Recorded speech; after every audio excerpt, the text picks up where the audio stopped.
Welcome to the 2016 NFL Draft Review, brought to you by ChiefsDigest.com and the Topeka Capital Journal. He's Bob Gretz.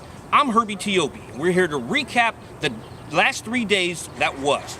It was a wild, wild west atmosphere here at Arrowhead Stadium as the Chiefs made a lot of picks, a lot of trades, but it was tailor-made for General Manager John Dorsey, who believed the depth of this draft lay in rounds 2 through 4, and he had a lot of trades, a lot of transactions to move back into those rounds, including getting rid of the first-round pick and moving into the second round, where he selected defensive tackle out of Mississippi State, Chris Jones.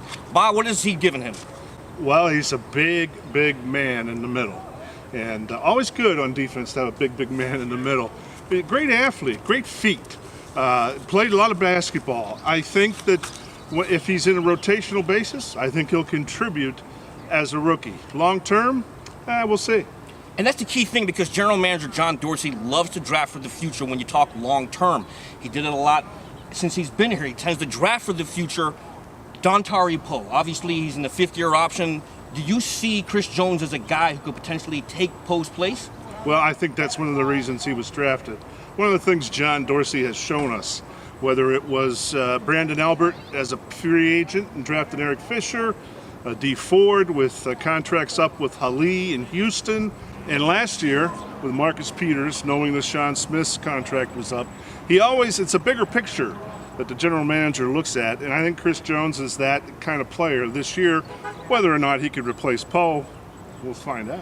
Yeah, and the selection of Chris Jones was the first of 5 defensive players that the Chiefs drafted in the past 3 days. They've had a total of 8 picks. 5 went to the defensive side, 3 went to the offensive side, and then they traded out of the second round and into the third round, which of course they didn't have the pick because of the anti-tampering policy, and they selected a guy out of Notre Dame, cornerback KeiVarae Russell.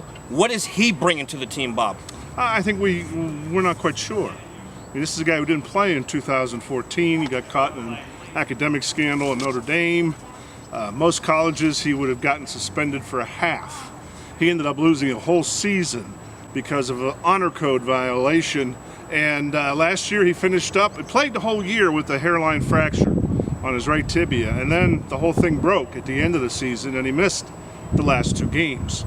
He brings some of the things they like. He doesn't bring the size that John Dorsey likes. He's only 5'11", but he has long arms, likes to play aggressively, and I think of all the draft picks, he has the chance to win a starting job because Sean Smith is gone. He is. And they got to fill in that right corner spot.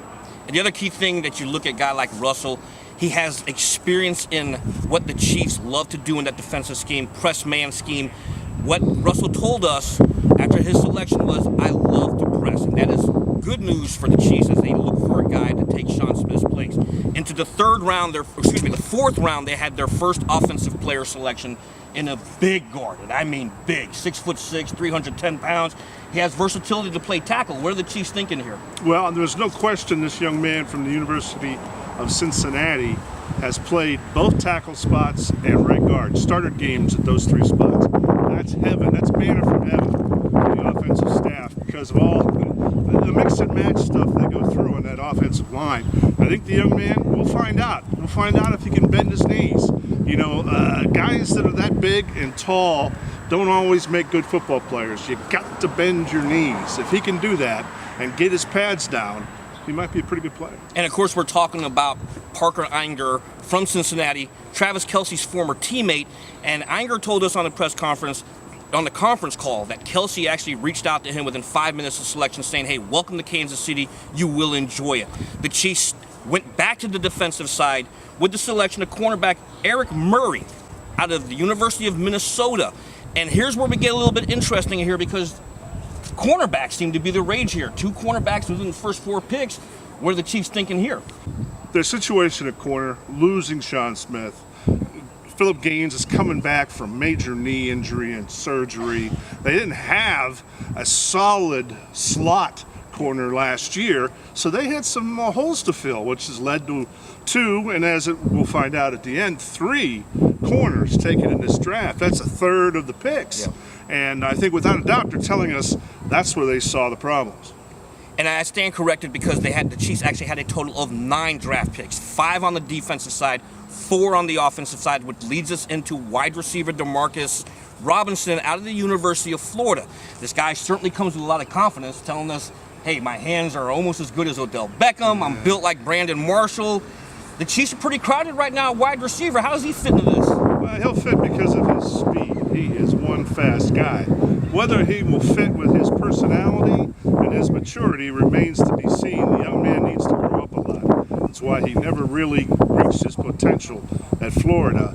And if he can stay out of the problems, keep his nose clean, so to speak, he can make a contribution, but he isn't going to get a lot of playing time. Yeah, and you're absolutely right because he has a lot of room to make up here with a lot of veterans on this roster as well. That concluded the Chiefs' 4th round, and into the 5th round, they tapped into the quarterback well with Kevin Hogan out of Stanford. The Chiefs like to go into training camp with 4 quarterbacks. What does this say about Tyler Bray or potentially even Aaron Murray with the selection of Hogan? Well, if you put Alex Smith, Aaron Murray, and Kevin Hogan in the room by themselves, I guarantee you it's the highest GPA for any room in the NFL. Tyler Bray, however, kind of drags it down a little bit. I think this is, even Dorsey admitted it this weekend. This is Tyler Bray's training camp where he's got to fish or they've got to cut bait. And I think it makes for an interesting, it follows in the pattern of what Dorsey says all the time, finding competition, creating competition within the position groups.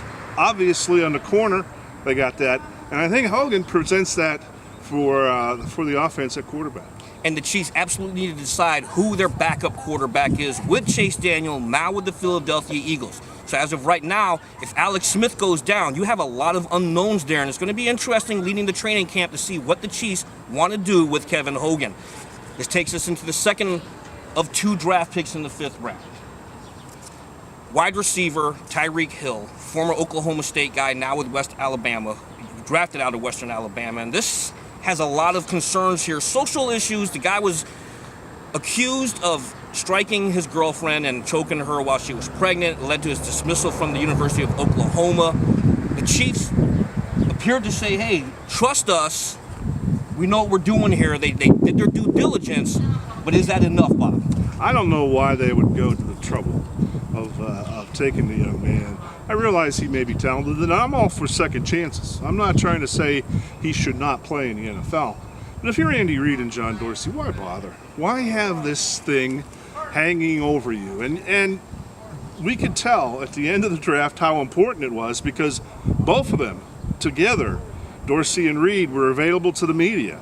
That wasn't scheduled before today or Saturday, and they wanted to tell the community, trust us. Well, I don't know if you're going to trust a football coach or a GM, but it certainly made for a lot of conversation for a 5th round draft choice. A lot of activity also on social media. A lot of Chiefs fans voiced or vented their frustration with the selection, especially with the league and the NFL today that seems to want to crack down on domestic violence, given the high-profile cases of Ray Rice and Greg Hardy. So this selection certainly raised eyebrows and turned heads.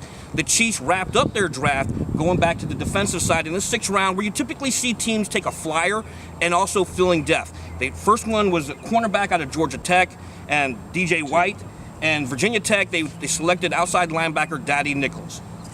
Are these guys going to crack the roster, Bob, or what do you see these guys as? Practice squad players or what? I think one of them will crack the roster. I think another one will be on the practice squad. I think the guy that intrigues me is Daddy.